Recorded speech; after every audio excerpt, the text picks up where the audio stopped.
প্রতিদিন এরকম নাটক করে মানুষের কাছ থেকে টাকা পয়সা ধান্দা করে নিয়ে যায়। সোনিয়া শোনো, এই লোকটাকে দেখে মনে হইতেছে না কোনো ধান্দা করতে আছে। লোকটা মনে হয় সিরিয়াসলি বলতেছে। 2 মিনিটই তো, তুমি একটু এখানে খারাও, আমি সামনে থেকে খাবার কিনে আনতেছি।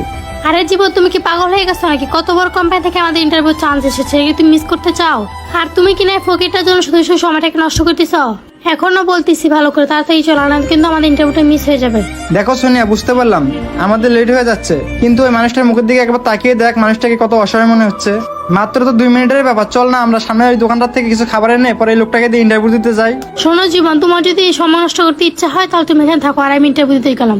আর শোনো, ইন্টারভিউ দিলে আমি চাকরি পাবো, তুমি পাবা না, কারণ তোমার সময় মূল্য না থাকলেও আমার সময় মূল্য দাম আছে। আমি চলে গেলাম। এই সোনিয়া দাঁড়াও, এই সোনিয়া যেও না, এই সোনিয়া দাঁড়াও। ভাইয়া শুনেন, ওই আপু তো কথাটা ঠিকই বলছে। আমার কপালে যদি আল্লাহ চাকরিটা লেগে থাকে তাহলে অবশ্যই ভাই, এরা আপনাকে নিয়ে কোনো টেনশন করতে হবে না ভাই।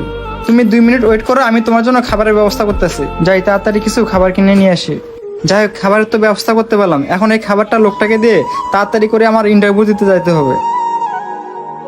ভাই এই যে কলা রুটি নিয়ে এসেছি, এটা আপাতত আপনি খেয়ে নেন। দোকানে এর চেয়ে আর ভালো কিছু পাইনি।